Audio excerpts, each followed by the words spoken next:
Salut, j'espère que tu vas bien. Dans ce podcast aujourd'hui, on va se retrouver pour parler de L'archipel du Goulag d'Alexandre Solzhenitsyn. C'est un livre que j'ai lu et que j'ai trouvé vraiment intéressant et je pense que c'est important de le partager. Parce que, c'est un partage d'expérience de l'auteur qui est important et je pense que on n'en connaît pas assez autour du communisme pour dire qu'on n'a pas à lire ce livre. Il y a tellement de trucs importants dans ce livre par rapport à la création d'un système totalitaire et du communisme que c'est trop important qu'on le lise. D'ailleurs, sa lecture, elle est obligatoire pour les étudiants russes, donc je pense que ça représente bien l'importance de ce livre dans une société. Donc en gros, l'auteur, c'est Alexandre Solzhenitsyn. Je vais pas te faire une histoire sur l'auteur, c'est plus le livre qui m'intéresse là. Mais en gros, dans ce livre, il parle de son vécu, de son expérience et de son opinion sur tout ça. Et il explique bien que, genre, c'est pas anodin. C'est pas parce que c'était Staline qui était au pouvoir à ce moment-là que ces camps ils se sont mis en place. C'est bien parce que c'était un système communisme. Et le communisme, en fait, le problème, c'est qu'à mon avis, on en entend beaucoup parler par les idées, mais il n'y a pas beaucoup de faits qui sont énumérés. Genre, à l'école, en histoire, tu entends beaucoup parler, quand on dit Seconde Guerre mondiale, guerre froide, ok, peut-être un peu de l'Amérique et surtout de l'Allemagne parce que c'est un pays européen, donc ça concerne notre histoire, mais surtout parce que ça fait partie d'une histoire qui est genre vraiment un truc qui est marquant dans notre histoire du XXe siècle. Et le problème, c'est que j'ai l'impression qu'on parle pas beaucoup du communisme. Alors peut-être que c'est un truc que je partage tout seul comme opinion, mais je suis convaincu que si tu lis ce livre, tu comprendras pourquoi je te dis ça. Alors aujourd'hui, je vais te lire plusieurs passages, je vais pas te faire un résumé du livre, mais enfin, en fait, c'est un peu ce que je t'ai fait. Hein. C'était clairement, il parle du communisme et il t'explique tout, enfin, tout ce que lui il a vécu. Et je vais te lire plusieurs passages qui m'ont marqué, peut-être que ça te motivera à lire ce livre. Et tu vas comprendre qu'il y a vraiment beaucoup d'idées dans ce livre. Et comme je t'ai dit, vraiment, en fait, ce qu'il explique, c'est que les camps de travaux, qui étaient genre vraiment dans des conditions inhumaines, c'est une conséquence logique du communisme parce que, ben, si tout le monde est payé au même salaire ou si tout le monde touche la même chose, a les mêmes bénéfices, quel que soit le travail, il y a personne qui va vouloir s'embêter à faire un travail plus difficile. Et c'est normal, enfin genre on est tous comme ça. Si t'as les mêmes résultats qu'un autre, pourquoi tu t'embêterais à faire un truc plus difficile? Si c'est pour être sûr de ne pas avoir de résultats différents. Et du coup, en fait, le communisme, c'est beaucoup d'idées qui semblent attirantes. C'est vraiment, en fait, une utopie. Et le problème, c'est que quand on la met en place, ça devient presque une dystopie.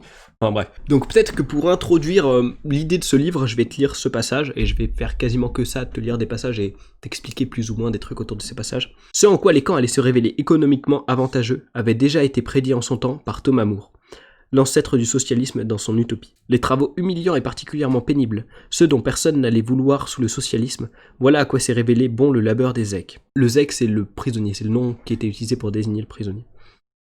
Le travail dans des contrées reculées et sauvages où on pourrait laisser passer bien des années avant de construire des logements, écoles, hôpitaux et magasins. Le travail au pic et à la pelle en plein XXe siècle. L'édification des grands chantiers du socialisme alors que les moyens économiques n'en étaient pas encore réunis. Au grand Biélomor Canal, même une simple auto était une chose rare. Tout marchait, comme on dit au camp, à la vapeur de paix. Au plus grandiose encore Volgo-Canal, 7 fois plus important que le Biélomor par le volume de terre remué et comparable à Panama ou à Suez, on creuse pour 128 km de long à plus de 5 mètres de profondeur avec 85 mètres de largeur au sommet. Le tout presque uniquement à l'aide de la pioche, de la pelle et de la brouette. Ce qui allait devenir le fond du lac de Rybinsk était recouvert d'un massif forestier. Ils furent tous abattus à main d'homme. On n'y vit jamais l'ombre d'une tronçonneuse, et les branchages étaient brûlés par des invalides complets. Et ce canal, peut-être que t'en as entendu parler, parce qu'il me semble que moi j'en ai entendu parler dans mon histoire, ou peut-être au collège ou au lycée. C'est un canal qui a été creusé genre à la gloire de Staline et tout, pour faciliter des transferts. Et en fait, ils se sont rendus compte que les bateaux, genre il n'y avait pas assez de fonds pour qu'ils passent, du coup il a jamais servi. Et d'ailleurs, quand ce canal était fini, enfin, même avant qu'il soit fini, ils avaient déjà élaboré des plans d'un autre canal plus grand, plus lourd. Et qui a été commencé, mais je crois pas je sais pas s'il a été terminé celui-là. Le truc, t'imagines la quantité de travail que ça doit demander.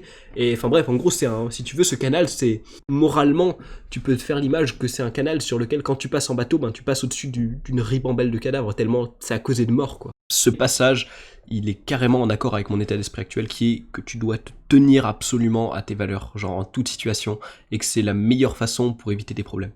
Bref, je vais te lire ça. Donc là, il se fait emmener par la brigade, je sais plus exactement son nom, mais les gens qui déportent les accusés, les coupables aux yeux de la loi.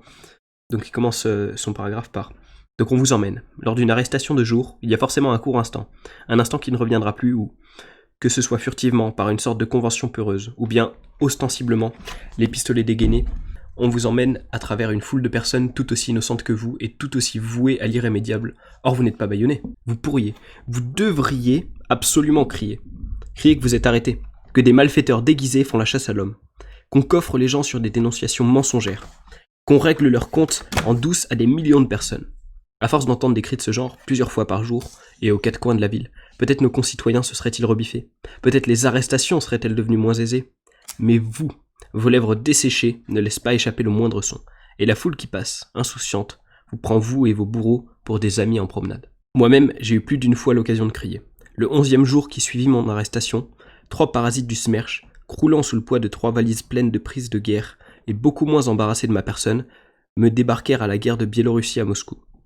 Ils répondaient à l'appellation d'escorte spéciale, mais leurs mitraillettes ne faisaient en réalité que les gêner pour porter leurs pesantes valises, butin amassé en Allemagne, par eux-mêmes et par leur chef du contre-espionnage du 2e front de Russie blanche, et qu'à présent, sous couvert de me convoyer, ils rapportaient dans la patrie à leur famille. La 4e valise, c'est moi qui la portais, de bien mauvais gré. Elle contenait mes carnets et mes œuvres, autant de pièces à conviction contre moi. Aucun des 3 ne connaissait la ville, à moi de choisir l'itinéraire le plus court pour gagner la prison, à moi de les conduire à la Loubianka, où ils n'avaient jamais été, et que je confondais pour ma part avec le ministère des Affaires étrangères. J'ai gardé le silence dans la ville polonaise de Brodnica, mais peut-être n'y comprend-on pas le russe. Pas le moindre cri dans les rues de Bialystok, mais peut-être que tout cela ne regarde pas les Polonais.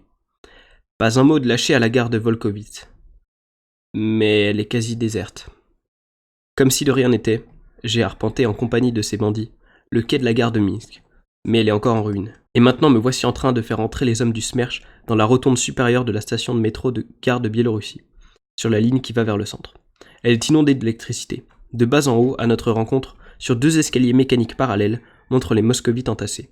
On dirait qu'ils me regardent tous. Tel un ruban sans fin, ils montent de là-bas. Des profondeurs de l'ignorance, en file, en longues files qui débouchent sous la coupole étincelante, attendant de moi un mot, ne serait-ce qu'un mot de vérité. Mais pourquoi donc gardais-je le silence ? Chacun a toujours une douzaine de raisons bien rondes et bien logiques pour ne pas se sacrifier. Les uns espèrent encore une issue favorable et craignent de la compromettre s'ils poussent un cri. C'est que nous ne recevons aucune nouvelle de l'au-delà. Nous ignorons que, dès l'instant où l'on s'est emparé de nous, notre sort est déjà pratiquement réglé, dans le sens le moins favorable. Impossible donc de l'aggraver. D'autres ne sont pas encore mûrs pour les idées qui se cristallisent dans un cri qu'on lance à la foule. Il n'y a que le révolutionnaire pour avoir toujours au bord des lèvres des slogans prêts à fuser. Où donc irait-il les prendre, ces slogans, le petit bourgeois paisible qui n'a jamais été impliqué dans aucune affaire? Il ne sait simplement pas quoi crier. Et puis il existe encore une 3e catégorie d'hommes dont la poitrine est trop pleine, dont les yeux en ont trop vu pour qu'il leur soit possible de dégorger tout cet océan en hurlant quelques phrases sans suite. Et moi ? Eh bien moi, j'ai encore une autre raison de garder le silence. Ces moscovites qui garnissent les degrés des 2 escaliers, ils ne sont pas assez nombreux pour moi. Ils sont trop peu. Mon hurlement serait entendu par 200, par 2 fois 200 personnes. Mais ils sont 200 millions qui doivent savoir. J'ai le pressentiment confus qu'un jour viendra où je crierai assez fort pour qu'ils m'entendent. C'est 200 millions d'hommes. En attendant, sans que j'aie ouvert la bouche, l'escalier m'entraîne inexorablement dans l'empire des morts. Je garderai encore le silence dans la rue Okotny-Riyad. Je ne crierai pas devant l'hôtel Métropole. Je ne lèverai pas les bras vers le ciel en haut du Golgotha, sur la place de la Loubianka. Tu vois, je pense que c'est un truc que à peu près tous les prisonniers ont rencontré comme situation, de ne pas oser crier, mais ça aurait certainement bien accéléré la chute du régime communiste à cette époque-là. Ensuite, 2e extrait, celui-là, waouh, il est très imagé. Genre, tu vas vite comprendre à quel point c'était féroce comme système. Voici un petit tableau datant de ces années-là. Une conférence du parti au niveau du raïon, dans la région de Moscou. Elle est présidée par le nouveau secrétaire du comité de raïon, remplaçant celui qui vient d'être coffré. À la fin de la conférence, adoption d'une motion de fidèle dévouement au camarade Staline. Bien entendu, tous se lèvent. De même que, tout au long de la conférence, tout le monde a bondi de son siège à chaque mention de son nom. Une tempête d'applaudissements se transformant en ovation éclate dans la petite salle. Pendant 3, 4, 5 minutes, elle continue à faire rage et à se transformer en ovation. Mais déjà, les paumes commencent à être douloureuses. Déjà les bras levés s'engourdissent. Déjà les hommes d'un certain âge s'essoufflent. Et même ceux qui adulent sincèrement Staline commencent à trouver cela d'une insupportable stupidité. Cependant, qui osera s'arrêter le premier ? Car, entre ces murs, parmi ces gens tous debout qui applaudissent, il y a des membres du NKVD, le Yosage. Voyons voir qui cessera le premier. Et dans cette petite salle perdue pour le chef, les applaudissements se prolongent pendant 6 minutes, 7 minutes, 8 minutes. Ils sont flambés, ils sont fichus. Maintenant, ils ne peuvent plus s'arrêter. Ils doivent continuer jusqu'à la crise cardiaque. Le directeur de la fabrique de papier locale, homme solide et indépendant, y est justement, sur l'estrade, et, tout en comprenant à quel point la situation est fausse et sans issue, il applaudit. Pour la 9e minute consécutive, pour la 10e, il lance un regard de détresse au secrétaire du comité de rayon, mais celui-ci n'ose pas s'arrêter. C'est de la folie collective. À la 11e minute, le directeur de la fabrique de papier prend l'air de quelqu'un qui a du travail et se rassied à la table de présidence. Et alors, ô miracle! Où est donc passé l'indescriptible et irrésistible enthousiasme général? Tous s'arrêtent comme un seul homme, au même claquement de mains, et se rassoient à leur tour. Sauvé, l'écureuil a eu l'idée de sauter hors de la roue. Seulement, c'est de cette façon-là justement que l'on repère les esprits indépendants. C'est de cette façon-là justement qu'on les extirpe. La nuit même, le directeur de la fabrique est arrêté. On n'a aucun mal à lui coller 10 ans pour un tout autre motif. Mais après la signature du 206, procès-verbal final de l'instruction, le commissaire instructeur lui rappelle « Et ne soyez jamais le premier à vous arrêter d'applaudir ». Ouais, j'imagine que là, tu comprends peut-être un peu... Enfin ouais, à quel point c'est violent. Genre, le moindre truc que tu fais qui plaît pas au système, tu pars pour 10 ans. Genre 10 ans de ta vie. Waouh. Récidiviste, tel est le nom que reçurent, dans la langue du goulag, les malheureux rescapés de 1937 qui, sortis vivants de 10 années insupportables, invivables, venaient maintenant en 1947-1948, épuisés et brisés, de poser un pied timide sur le sol du monde normal, dans l'espoir de finir tranquillement le peu de temps qu'il leur restait à vivre. Mais que le généralissime victorieux, pris d'on ne sait quelle lubie sauvage, hargne opiniâtre ou désir de vengeance inassouvi, ordonna de jeter Derchef en prison. Il ne pouvait pourtant rien leur reprocher de nouveau à ces pauvres estropiés. Et même d'un point de vue économique et politique, il n'avait aucun avantage à bourrer la gueule de la machine avec les déchets qu'elle avait elle-même rejetés. Mais c'est néanmoins ce qu'il fit.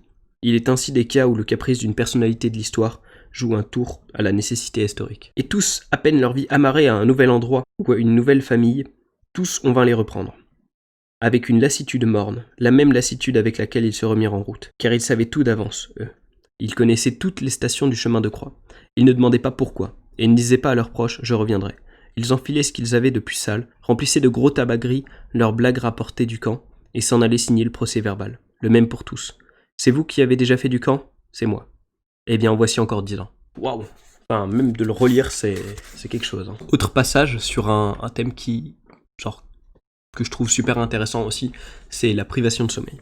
Nous voyons de mieux en mieux comment se combinent les méthodes psychologiques et physiques, et nous comprenons sans peine que toutes les mesures déjà citées soient associées à la privation de sommeil, méthode que le Moyen-Âge n'avait absolument pas appréciée à sa juste valeur, faute de savoir combien étroite est la marge à l'intérieur de laquelle l'homme conserve sa personnalité. La privation de sommeil, combinée de surcroît à la station debout ou à genoux, à la soif, à la lumière violente, à la peur et à l'incertitude, dépassait la poire d'angoisse, trouble la raison, mine la volonté et on cesse d'être soi-même. La privation de sommeil est un moyen de torture supérieur et qui ne laisse absolument aucune trace visible, ni même aucun motif de porter plainte, au cas où on surviendrait le lendemain. Chose inouïe, une inspection. On ne vous a pas laissé dormir? Mais enfin, vous n'êtes pas en maison de repos. On peut dire que la privation de sommeil est devenue un moyen universellement utilisé par les organes, qu'elle est sortie de la catégorie des tortures pour devenir la règle même. Dans aucune prison d'instruction, les détenus ne peuvent dormir une seule minute entre le lever et le couvre-feu. Dans certaines comme la Sukanoka, les couchettes sont escamotées dans le mur pendant la journée. Dans les autres, on vous interdit simplement de vous étendre ou même de baisser les paupières lorsque vous êtes assis. Or, les interrogatoires importants ont toujours lieu de nuit. Tu vois que la privation de sommeil, c'était un des meilleurs moyens de leur faire quitter leurs opinions. Ils étaient plus eux-mêmes, en fait. Ensuite, l'auteur, il partage son opinion sur le passage du bien au mal, dans sa lutte intérieure et personnelle. Je vais te lire l'extrait. Il est, en physique, des grandeurs et des phénomènes liés à la notion de seuil.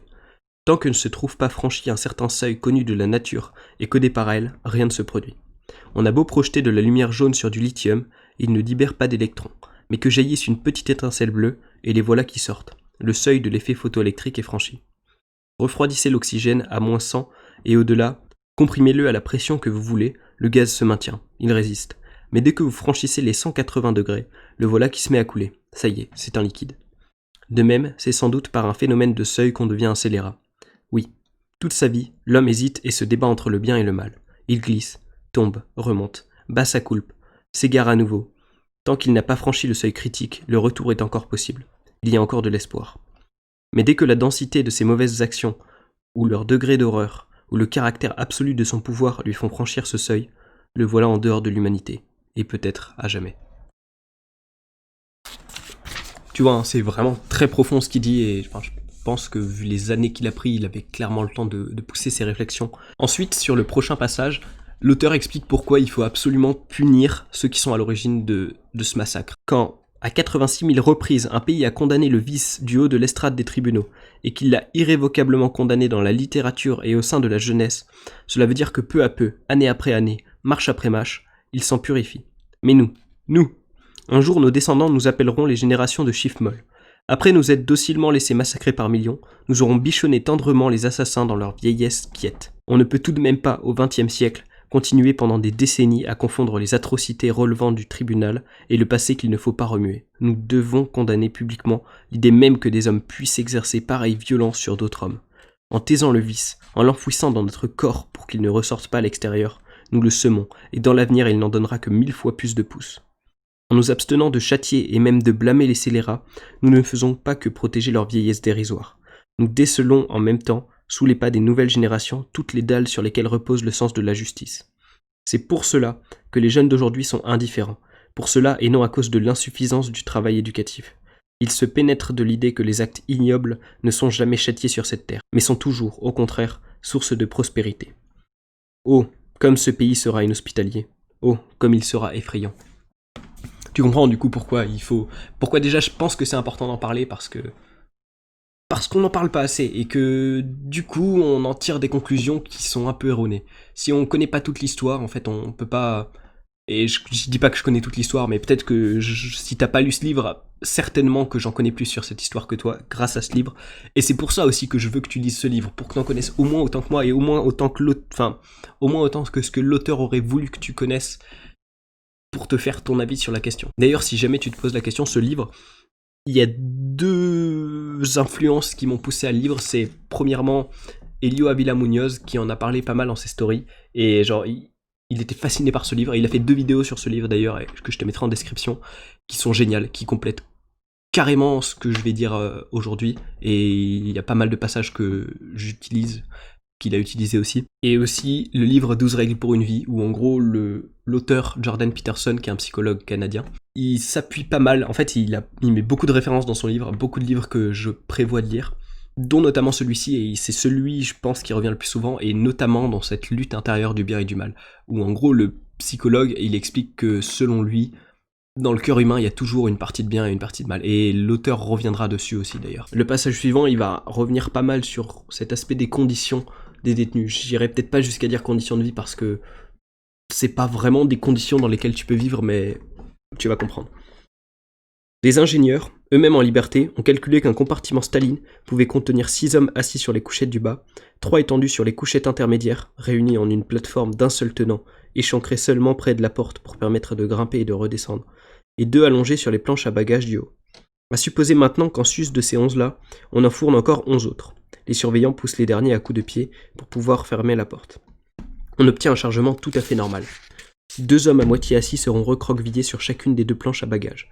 5 seront allongés sur la plateforme du milieu. Et ceux-là, ce sont les plus heureux. Ces places-là sont prises d'assaut, et s'il se trouve des truands dans le compartiment, ce sont naturellement eux qui les occupent. Et il restera 13 détenus pour le bas. 5 s'assoiront sur chacune des 2 couchettes, et 3 se caseront dans le passage, entre leurs jambes. Quant aux affaires, elles seront pêle-mêle avec les hommes, sur eux et sous eux. Et c'est ainsi, les jambes écrasées, repliées sous eux, qu'ils devront voyager pendant des jours et des jours. Non, on ne fait pas cela exprès pour torturer des gens. Le condamné est un soldat du travail socialiste, à quoi bon le tourmenter? Il faut l'employer à la construction. Mais, convenez-en, il ne se rend tout de même pas à une partie de plaisir. On ne va tout de même pas l'installer de façon à susciter l'envie de la population.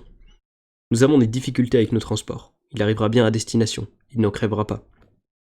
Non, certes, ce n'est pas exprès pour infliger aux détenus le supplice de la soif que, durant tous ces jours passés dans la compression, au bord de l'évanouissement, on ne leur donne comme nourriture que du hareng ou de la vobla séchée. Il en fut ainsi pendant toutes les années, les 30 comme les 50, hiver comme été, en Sibérie comme en Ukraine. Et ici, il n'est même point besoin de citer d'exemple. Non, ce n'est pas pour leur infliger le supplice de la soif. Car enfin dites-moi un peu, comment nourrir en chemin tous ces déchets? Leur apporter du rata chaud dans leur wagon? Ce n'est pas prévu par le règlement. On ne peut pas leur donner de céréales non bouillies, pas de morue crue non plus. Des conserves de viande? Vous ne voudriez tout de même pas qu'ils se gobergent? Non, le hareng, on ne peut rien trouver de mieux. Ça et un morceau de pain. Que leur faut-il encore? Prends-le ton demi-hareng, prends-le tant qu'on t'en donne, et réjouis-toi. Mais si tu es intelligent, ne le mange pas. Supporte la faim, cache ton hareng dans ta poche, tu le boufferas à la prison de transit. Où il y a de l'eau. Le plus moche, c'est quand on distribue des kamsas de la mer d'Azov, saupoudrées de gros sel et tout humide. Elles ne se conservent pas en poche. Reçois-les aussitôt dans le pan de ton caban, dans ton mouchoir, dans la paume de ta main, et mange-les. Les kamsas se partagent sur le caban de l'un ou de l'autre. Quant à la vobla sèche, l'escorte la jette dans le compartiment, à même le sol, et on procède de partage, sur les couchettes, sur les genoux. Naturellement, ce n'est pas pour tourmenter le détenu qu'on ne lui donne rien à boire après le hareng, ni eau chaude, cela jamais, ni même eau fraîche. Il faut comprendre les choses. Le personnel d'escorte est en nombre limité. Les uns sont en action dans le couloir, montent la garde dans l'entrée du wagon, descendent aux arrêts pour ramper entre les bogies et grimper sur le toit afin de s'assurer qu'aucun trou n'a été percé. Les autres nettoient leurs armes, et il faut bien trouver le temps encore de leur donner des cours d'instruction politique et de leur faire piocher le manuel du combattant. Et, pendant ce temps, la troisième équipe dort. Elle a le droit à ses 8 heures de sommeil. La guerre n'est-elle pas finie? Autre chose, transporter des seaux d'eau, ça fait loin. Et puis c'est tout de même vexant. Pourquoi le guerrier soviétique devrait-il coltiner de l'eau comme un mulet pour les ennemis du peuple? Mais tout cela, les hommes d'escorte le supporteraient encore. Et de coltiner de l'eau et de donner à boire. Si ces cochons de détenus, une fois gorgés d'eau, ne demandez pas ensuite à se soulager. Il faut voir la réalité. Si on ne leur donne pas d'eau pendant 24 heures, ils ne demandent pas à faire leurs besoins. Donnez-leur à boire une fois, ils voudront y aller une fois. Vous les prenez en pitié, une deuxième fois à boire, une deuxième fois les besoins. C'est vite calculé, tout compte fait, ne pas leur donner à boire. Si on est si regardant sur les besoins, ce n'est pas qu'on plaigne les cabinets, non. C'est que les besoins sont une opération responsable, voire une opération de combat, qui mobilise pour un bon bout de temps un caporal et 2 soldats. Il faut poster 2 factionnaires. Le premier à la porte des cabinets, le second à l'autre bout du couloir. Quant au caporal, il doit passer son temps à tirer et à pousser la porte du compartiment. D'abord pour faire entrer celui qui est de retour, ensuite pour faire sortir le suivant. Le règlement permet de n'en laisser sortir qu'un seul à la fois, pour éviter qu'ils ne se précipitent tous ensemble et qu'il n'y ait comme un début d'émeute. Ainsi, l'homme qui va se soulager immobilise-t-il les 30 détenus de son compartiment et les 120 de l'ensemble du wagon, puis le détachement de surveillance. Le caporal et le soldat le talonnent. « Allez, allez, plus vite, plus vite !» Et il se dépêche et trébuche comme s'il était en train de voler à l'état la lunette des cabinets. Même à un rythme aussi rapide, les besoins de 120 personnes exigent plus de 2 heures. Plus du quart des heures de service des 3 membres de l'escorte. Conclusion, qu'ils fassent le moins possible. Autrement dit, donner le moins d'eau possible. Et de nourriture aussi. Voilà, tu vois bien que... c'était quand même stratégique, parce que réussir à penser... J'imagine qu'ils ont commencé par leur donner de l'eau, et qu'ils se sont rendus compte que ça leur prenait trop de temps d'assouvir leurs besoins naturels, primaires. Mais tu vois que ils faisaient pas tout au hasard, hein, et c'est quand même dur, quoi. Si t'es un partisan de Lénine, peut-être que c'est intéressant que tu saches ce qu'il a pu dire. Il y a un paragraphe qui parle de ça. Prendre du retard en matière de prison était une chose rigoureusement impossible. Dès les premiers mois qui suivirent la révolution d'octobre, Lénine explorait de nouvelles voies. En décembre 1917, à titre d'hypothèse de travail, il propose l'arsenal suivant de châtiments. Confiscation de tous les biens, détention en prison, expédition au front et travaux coercitifs pour tous les contrevenants de la présente loi. Nous pouvons donc noter que l'idée directrice de l'archipel, les travaux forcés, a été avancée dès le premier mois de l'après-octobre. Toutefois, dans la législation, la chose ne fut promulguée qu'en 1918, dans l'instruction provisoire concernant la privation de liberté. Les personnes privées de liberté et aptes au travail sont obligatoirement invitées à travailler physiquement. Invitées, mec. Genre, ok. C'était quand même une invitation un peu imposée, quoi. Je vais te lire un passage. En gros, il décrit ce qui se passait dans les monastères. Parce qu'en gros, les monastères, il s'est avéré que c'était des très bonnes bases, genre environnementales, enfin des bons spots à utiliser dans le cadre d'une prison. Parce que c'est... si tu l'utilises un peu de manière détournée, c'est genre le bâtiment parfait et l'environnement parfait pour faire une prison. Donc là, il raconte genre le discours notamment qu'un mec est venu donner aux prisonniers. Salut, première compagnie de quarantaine. Il doit faire claquer en réponse un salut bien sec. Mauvais, encore une fois. Salut, première compagnie de quarantaine. Mauvais. Vous devez crier salut de telle façon qu'on vous entende au Solovki, de l'autre côté du détroit. 200 hommes qui crient, les murs doivent dégringoler. Autant. Salut, première compagnie de quarantaine. Après avoir veillé à ce que tout le monde crie et en soit prêt à tomber d'épuisement, Kurilko commence l'exercice suivant, savoir, la compagnie tourne au pas de course autour d'un poteau. Plus haut les pattes, plus haut les pattes. Lui-même peine, lui-même est déjà comme un acteur tragique approchant du 5e acte, juste avant le dernier meurtre. Et aux hommes qui tombent, aux hommes déjà tombés et jonchant la terre, le voici maintenant qui, dans le dernier braillement de cette demi-heure d'exercice, dans un confiteor de l'essence solovkienne, le voici qui promet « Je vous ferai sucer la morve des Maccabées ». Et tout cela n'est qu'un premier dérouillage, destiné à briser la volonté des arrivants. Nous n'avons surtout pas oublié que notre détenu novice est un produit de l'âge d'argent. Il ignore tout encore de la Seconde Guerre mondiale ou de Buchenwald. Et voici ce qu'il voit. Les escouadiers poussant dehors leurs ouvriers à coups de longs bâtons. Les bidules. Il existe déjà un verbe compris de tous, biduler. Ou encore, les traîneaux et charrettes tirés non par des chevaux, mais par des hommes, à raison de plusieurs par véhicule. Et là aussi, il y a un mot nouveau. Vridlo, cheval à titre temporaire. Les autres indigènes des Solovki lui apprennent plus terrible que ce que voient ses yeux. On prononce devant lui le nom sinistre de la hache, c'est-à-dire la montagne de la hache. Là, dans une collégiale comportant un étage, sont installés les cachots. Voici comment on vous y détient. D'un mur à l'autre sont fixées des perches de la grosseur d'un bras, et on ordonne aux prisonniers punis de rester assis la journée durant sur les dites perches. La hauteur à laquelle sont scellées les perches est calculée de telle façon que les pieds ne puissent toucher terre. Il n'est pas si facile de garder son équilibre. Le prisonnier passe toute la journée à s'efforcer de ne pas tomber. S'il bascule, les surveillants bondissent sur lui et le battent. Ou bien, ils l'emmènent dehors jusqu'à un escalier de 365 marches raides de la collégiale au lac édifiée par les moines. Ils l'attachent dans le sens de la longueur à un rondin pour faire du poids, l'allongent sur la dernière marche et le poussent vers le bas. Les degrés sont si raides que l'homme et son bois ne s'arrêtent nulle part, même pas sur les 2 petits paliers. Inutile, d'ailleurs, d'aller chercher un perchis en haut de la hache. Il s'en trouve également au cachot, toujours bondé, du Kremlin. On peut aussi vous coller debout sur l'arête d'un bloc erratique. Impossible de s'y maintenir. En été, on vous plante sur les couches, c'est-à-dire nus, exposés aux moustiques. Ou encore, on fait coucher des compagnies entières dans la neige pour une pécadille. Ou encore, on enfonce jusqu'au cou un homme dans les boues qui bordent le lac et on l'y maintient.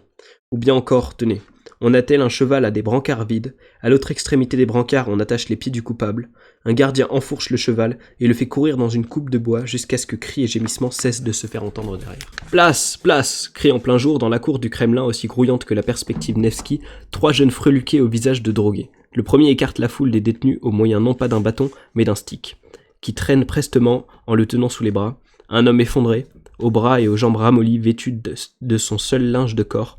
C'est un spectacle terrible que de voir son visage couler comme s'il était liquide. Et il le mène sous le cocher. Voyez là-bas, une fois passé l'arche, la porte basse percée dans le soubassement de la tour. On le fait entrer par cette porte et on lui tire dans la nuque. Un peu plus loin, des degrés descendent en pente raide. Il va basculer. On peut même abattre des fournées de 7 ou 8. Après quoi on envoie des gens évacuer les cadavres, ainsi qu'une corvée de femmes, mères et épouses, d'hommes partis pour Constantinople, croyantes qui n'ont pas abandonné leur foi et ont refusé d'en laisser détacher leurs enfants pour laver les marches. Voyons. Était-il impossible d'opérer de nuit, en douceur ? À quoi bon en douceur ? Ce serait une balle gaspillée. Dans le grouillement humain au grand jour, la balle a une valeur éducative. Elle en abat pour ainsi dire 10 pour 1.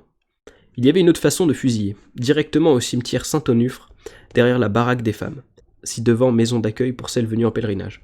Et la route qui passait devant les baraques en tirait précisément son nom de route de fusillé.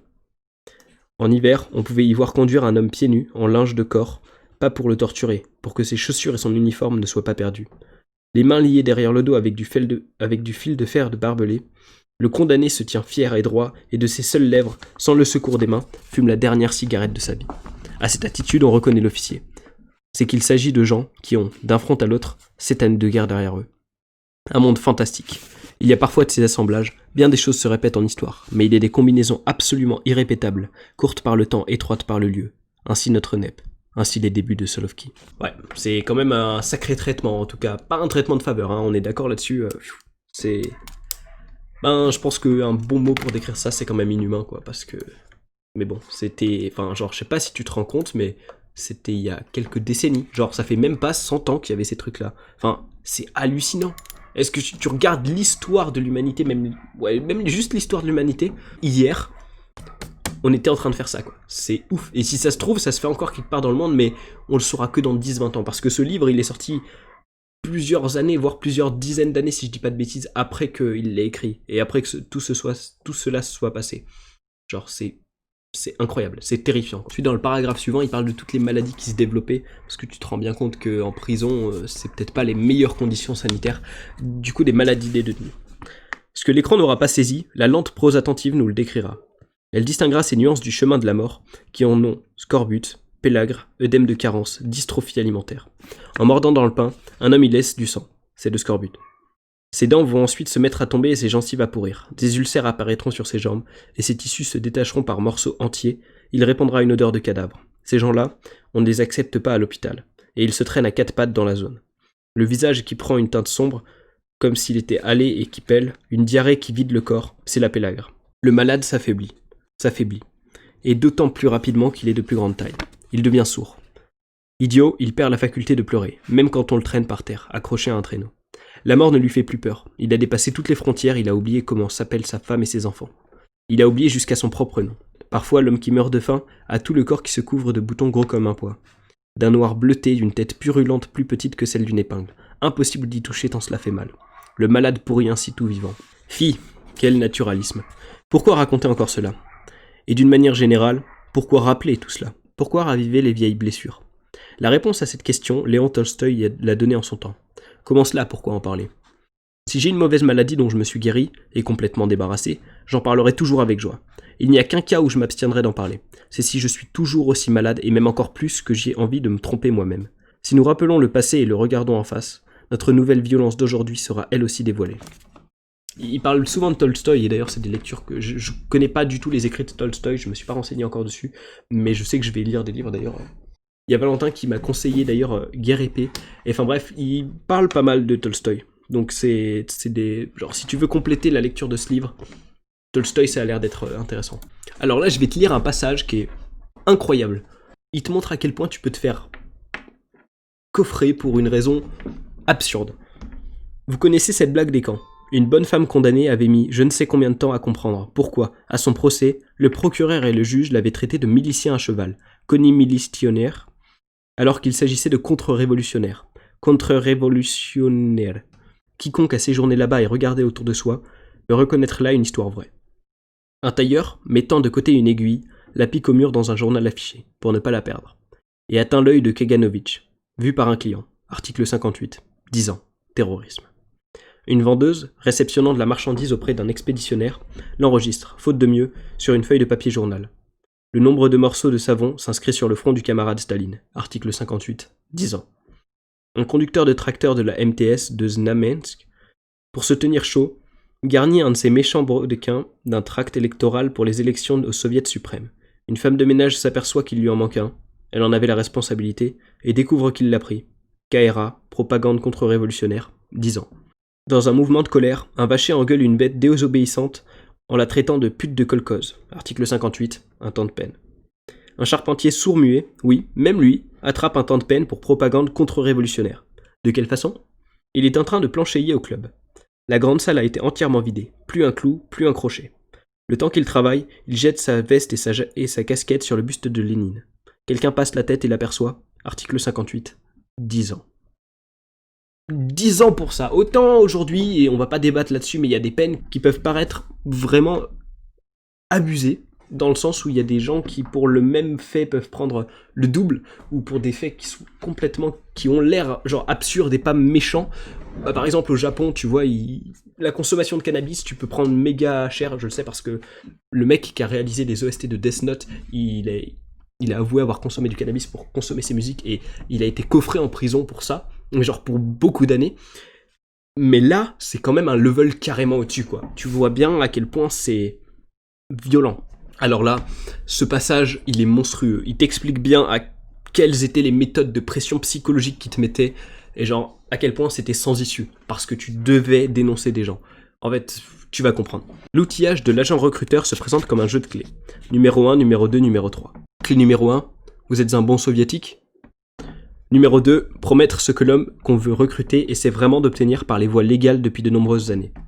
Numéro 3, exercer une pression sur son point faible, le menacer de ce qu'il redoute le plus. Numéro 4, oh, il arrive qu'une toute petite pression suffise. On convoque un certain AG, dont on sait bien que Pour le caractère, c'est une nouille.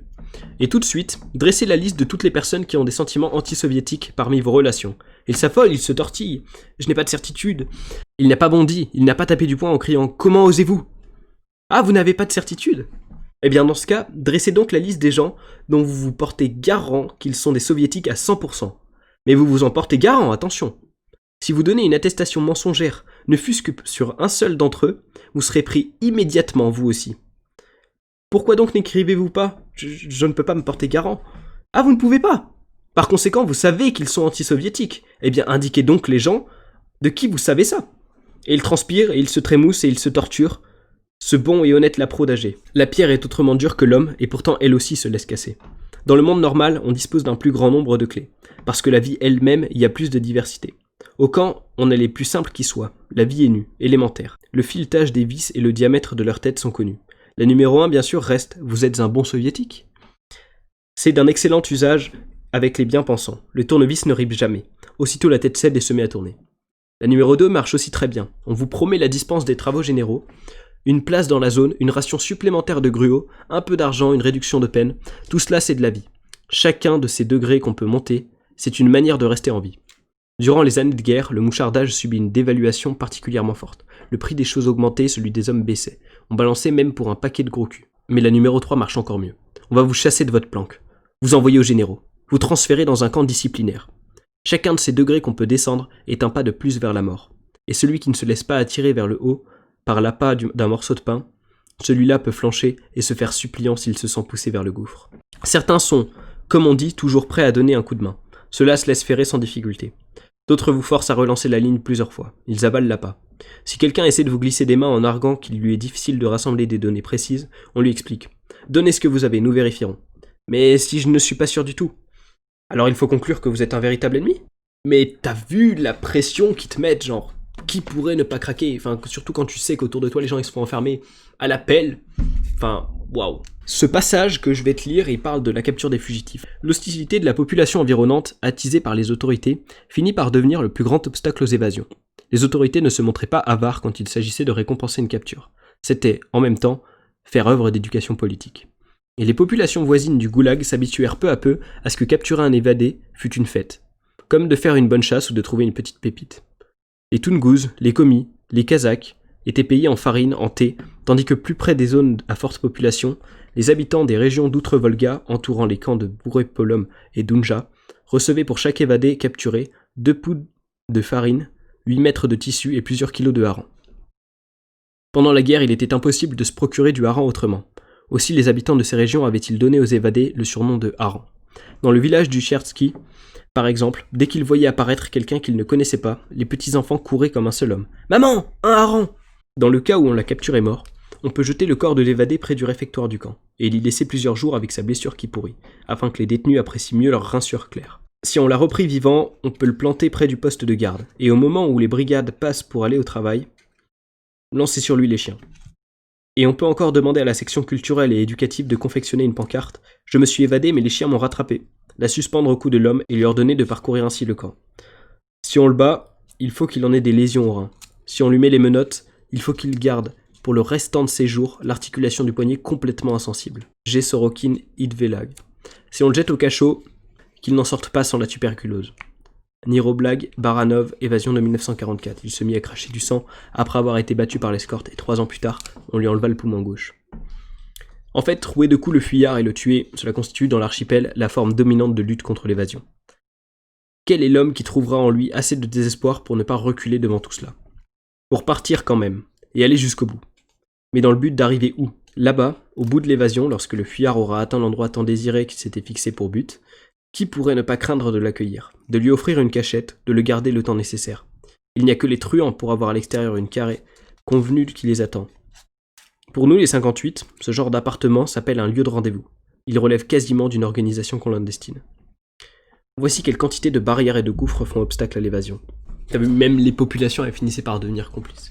Et peut-être qu'il faut que je revienne sur le titre, parce qu'il reparle de l'archipel. En fait, selon lui, sa vision des camps de travaux, c'était que c'était une espèce d'archipel. Genre, chaque camp de travail dans la Russie, c'était une île de l'archipel.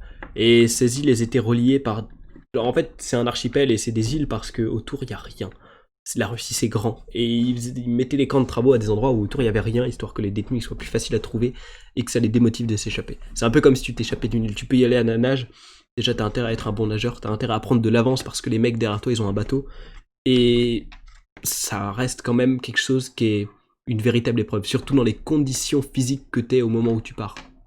Alors, ce passage-là, si tu me suis sur Instagram, tu l'as sûrement vu en story parce que il m'a halluciné. Enfin, c'est impensable d'en arriver à ce point-là.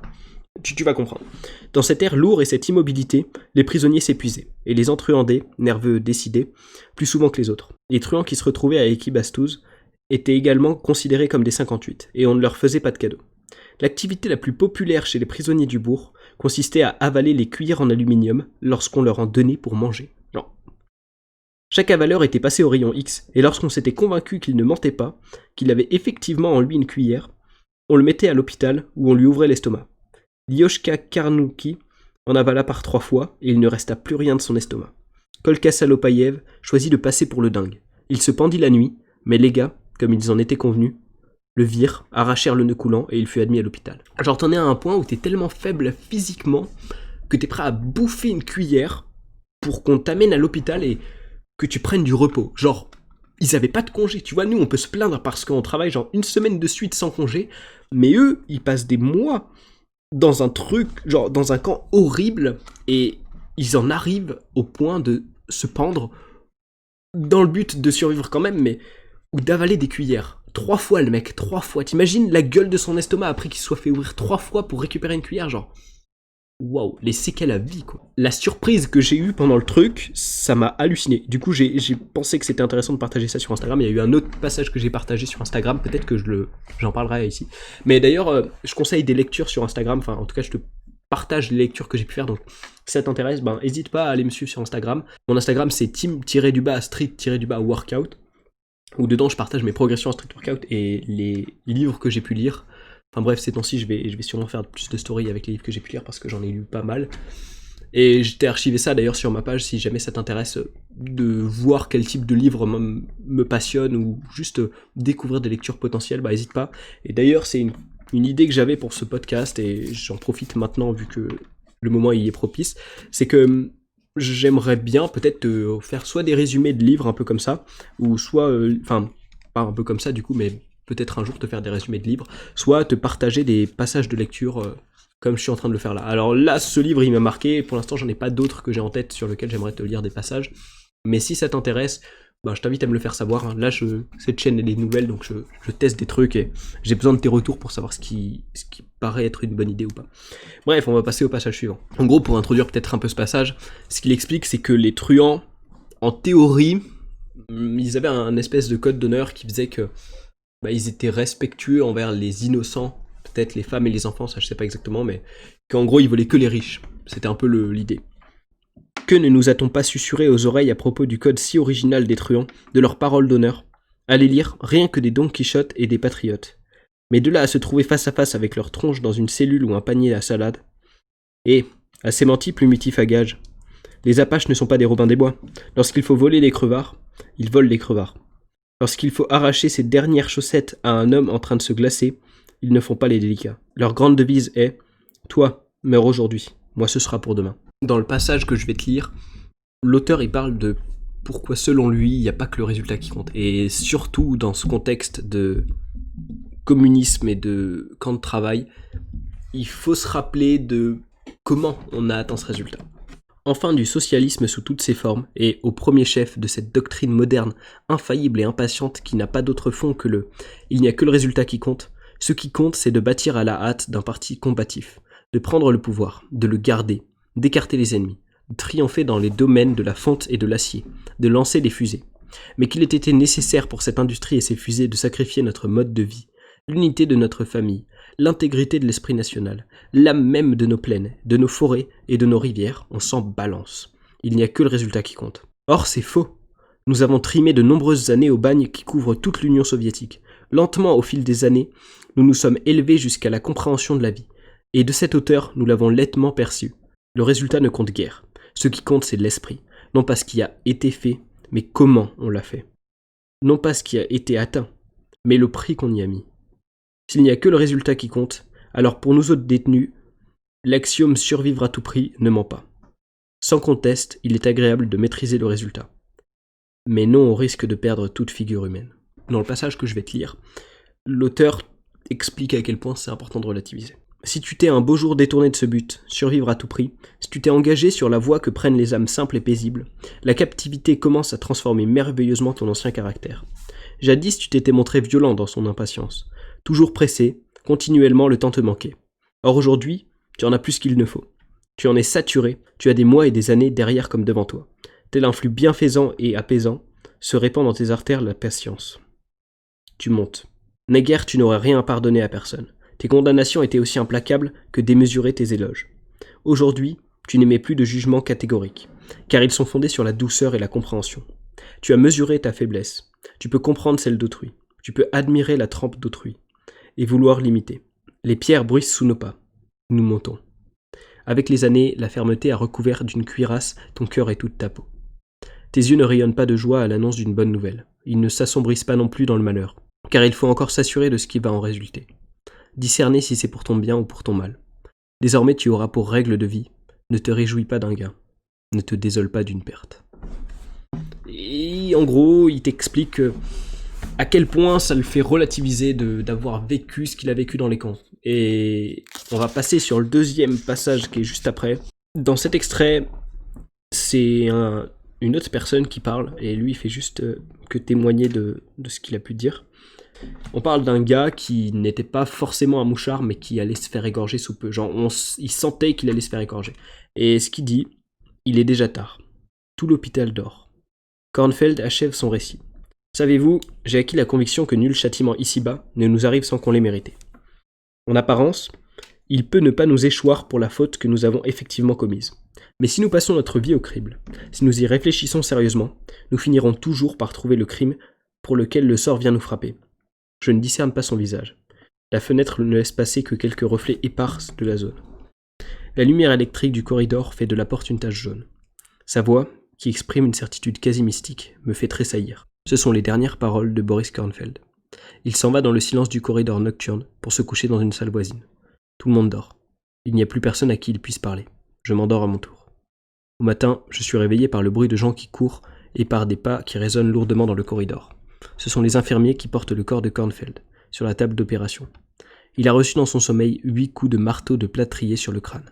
Il est d'usage chez nous de tuer aussitôt après le lever, quand les baraquements sont ouverts, mais que personne n'est encore debout ni ne bouge.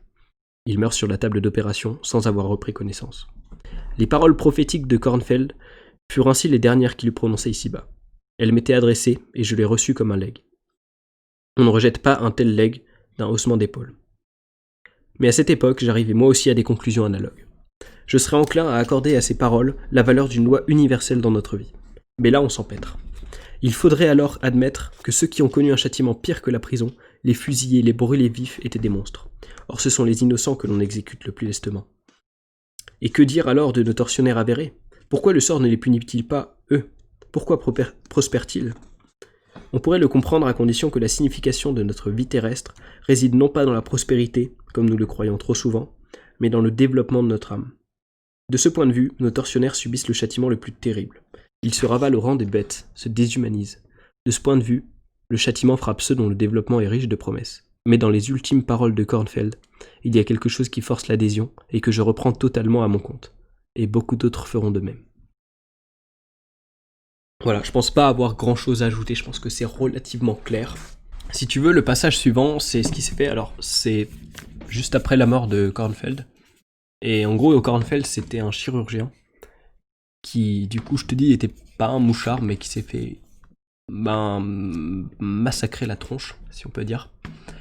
Et Kornfeld, il l'a opéré parce que Alexandre Solzhenitsyn, donc l'auteur, il a eu un cancer, une tumeur à un testicule, et il devait se faire opérer d'urgence parce que genre, c'était un état trop critique. Et juste après son opération, il a cette réflexion qui est très profonde, et qu'il faut absolument que je te lise. L'échine courbée, presque brisée, j'ai pu tirer de mes années de prison la connaissance suivante. Comment l'homme devient bon ou méchant. Enivré par les succès de jeunesse, me sentant infaillible, je fus souvent cruel. Dans mes pires actions, j'étais persuadé de bien agir, bardé d'arguments solides. Sur la paille nourrissante de la prison, j'ai ressenti pour la première fois le bien remuer en moi. Peu à peu, j'ai découvert que la ligne de partage entre le bien et le mal ne sépare ni les États, ni les classes, ni les partis, mais qu'elle traverse le cœur de chaque homme et de toute l'humanité. Cette ligne est mobile, elle oscille en nous avec les années. Dans un cœur envahi par le mal, elle préserve un bastion du bien. Dans le meilleur des cœurs, un coin d'où le mal n'a pas été déraciné. Dès lors, j'ai compris la vérité de toutes les religions du monde. Elles luttent contre le mal en l'homme, en chaque homme. Il est impossible de chasser tout à fait le mal hors du monde, mais en chaque homme, on peut le réduire. Dès lors, j'ai compris le mensonge de toutes les révolutions de l'histoire. Elles se bornent à supprimer les agents du mal, qui leur sont contemporains, et de plus, dans leur hâte, sans discernement, les agents du bien. Mais le mal lui-même leur revient en héritage encore amplifié. C'est quelque chose de profond quand même, et peut-être que tu partages pas ça, peut-être que tu le partages, mais c'est une réflexion qui a été faite au prix de beaucoup d'années de souffrance, donc je pense que c'est une réflexion qui vaut le détour et qui est importante à préciser. Et c'est intéressant parce que Jordan Peterson, il partage cet avis-là, c'est un psychologue dont je t'ai déjà parlé. Et ce gars-là, il s'appuie pas mal sur cet écrit-là pour justifier sa pensée. Donc tu vois, si la vie, il arrive à survivre 50 ans, c'est probablement qu'il y a peut-être une petite part de vérité là-dedans. Et j'aime bien cette idée que personne n'est corrompu entièrement, et personne n'est entièrement blanc non plus. Ça pourrait expliquer beaucoup de choses, et je te laisse te faire ton propre avis là-dessus.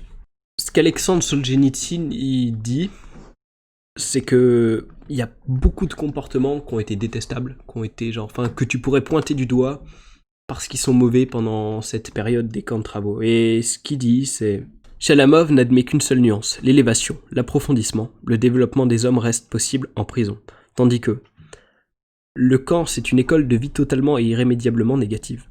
Jamais personne n'en retirera rien de substantiel ni d'utile. Le détenu y apprend la flatterie, le mensonge, les petites et les grandes bassesses. Revenu chez lui, il s'aperçoit non seulement qu'il n'a pas progressé durant son passage dans les camps, mais que ses préoccupations sont devenues pauvres et grossières. Yevgenia Ginsburg fait également la même distinction. La prison ennoblissait, le camp dépravé. Que répliquer à cela ? Il ne sied donc pas d'y contredire, de faire l'apologie d'une prétendue élévation de l'âme dans les camps. Décrivons plutôt des centaines, des milliers de cas de dépravation réelle. Montrons à l'aide d'exemples que personne ne peut résister à la philosophie exprimée par Yashka, répartiteur au camp de Djezkazgan. Plus tu fais de crasse et plus on t'estime. De quelle gale ne se recouvre pas l'âme des détenus quand on les excite systématiquement les uns contre les autres ? À Loujnag, en 1950, Moïseïvadé continuait d'être emmenée au travail sous escorte, bien qu'elle eût perdu la raison. Un jour, sans remarquer le cordon de soldats, elle s'en alla retrouver sa mère. On s'en saisit, on l'attacha à un poteau près du poste de contrôle, puis on annonça que, pour cette tentative de fuite, tout le camp serait privé du prochain dimanche, procédé habituel. Les brigades qui revenaient du travail crachaient sur Moïseïvadé. Certains même la frappaient. « À cause de toi, salope, nous n'aurons pas de jour de repos. » Mais elle souriait comme une bienheureuse. « Oui, oui. Mais je ne vais pas examiner ici ces innombrables cas de dépravation. On les connaît bien. On les a déjà décrits. On les décrira encore. Il me suffit de les reconnaître. C'est le courant dominant, la règle générale. Mais à quoi bon répéter de chaque maison que le gel la refroidit ? N'est-il pas plus saisissant de noter celle qui, même par temps de gel, garde la chaleur ? J'aime bien cette idée que tu dois pas te concentrer que sur le négatif dans tout ce qui a pu être fait et qu'il y a des comportements profondément humains qui ont certainement allégé les difficultés des journées rencontrées par les prisonniers. Et ça, on ferait peut-être bien de se le noter quelque part dans notre tête, qu'on est toujours capable d'avoir un comportement qui rend la situation meilleure, quelle que soit la situation. Genre là, regarde dans quel état ils étaient. Genre même psychologiquement, ils étaient dans leur dernière limite et il était capable de discerner des actions qui étaient positives. Et juste rien que, je sais pas si c'est être reconnaissant pour ces actions, mais rien que constater que ces actions étaient là, ça doit faire un bien fou à mon avis pour les prisonniers. Dans le prochain passage, l'auteur il explique pourquoi la corruption ça prend du temps. Et c'est pour ça qu'à mon avis, c'est aussi ce que j'essaie de faire à travers ce partage de lecture, c'est d'éviter qu'un jour, et je pense que tout le monde devrait lire ce livre parce que ça éviterait peut-être à l'avenir beaucoup de problèmes possibles dans les changements de la société pour éviter qu'il y ait des dictatures qui puissent se remettre en place, c'est que dès que tu commences à avoir des actions qui commencent à être négatives, faut faire un truc, genre, faut pas attendre que ce soit un problème, genre, visible. Ok, je vais te lire le passage. La gale généralisée des âmes ne se répand pas dans la société en un clin d'œil. Dans les années 20 et au début des années 30, beaucoup avaient encore gardé chez nous une âme et certaines idées de l'ancienne société. Venir en aide à ceux qui sont dans le pétrin. Intercéder pour les malheureux. Il est un délai minimum de corruption en deçà duquel le grand archipel ne peut venir à bout d'un peuple. Pour la Russie, il a fallu 20 ans. En évaluant le rôle de l'année 1937 pour ce qui est de l'archipel, nous nous sommes refusés à considérer cette année comme son couronnement. Mais, pour ce qui est du pays resté libre, 1937 marqua le comble de sa corrosion. On peut dire que cette année-là, précisément, a brisé l'âme de la partie libre de notre pays et l'a corrompue jusqu'en ses tréfonds. Tu vois, là ça a mis 20 ans. Genre 20 ans, en vrai, c'est rien. À l'échelle d'une société, c'est rien. À l'échelle d'une vie, ok, mais... Enfin, et genre, dès qu'un dirigeant ou un État commence à avoir une action totalitariste et nuisible à la population, il faut que la population elle dise quelque chose. Il faut que la population, faut pas qu'elle se laisse faire en fait. Et je pense que c'est un peu l'idée qu'il essaie de nous faire comprendre à travers ce passage. Dans le passage que je vais te lire là, il explique que dans les trains, tu vois, quand ils emmenaient les gens dans les camps de travaux, ils faisaient des pauses et des fois ils faisaient sortir les détenus. Ou même avant de les faire monter dans le train, ils les alignaient par terre et ils les faisaient monter petit à petit. Et là, il décrit la situation. Ce sont de jeunes gars exténués, tout enflés, avec des croûtes sur les lèvres. L'un d'eux, apparemment fiévreux, applique sa poitrine nue contre la neige et gémit. Celle qui m'a fait ce récit s'approche d'eux et les interroge. L'un vient de purger sa peine dans un camp, un autre a été instrumenté pour maladie, mais au moment de les libérer, on leur a délivré des papiers qui n'étaient pas en règle, et maintenant on refuse de leur donner des billets pour qu'ils puissent rentrer chez eux. Quant à réintégrer le camp, ils n'en ont plus la force, épuisés qu'ils sont par la diarrhée. Elle s'apprête à leur donner à chacun un bout de pain, mais aussitôt le policier s'arrache à son joyeux entretien et lui dit d'un ton menaçant « Alors mémé, t'as trouvé de la famille ? Va-t'en plutôt d'ici. Ils mourront bien sans toi. » Elle se fit cette réflexion. Qui sait s'il ne va pas me coffrer à mon tour ? Et pourquoi pas, en effet ? Et elle s'en fut. Comme tout ici est bien représentatif de notre société. Et qu'elle se soit faite cette réflexion, et qu'elle soit partie.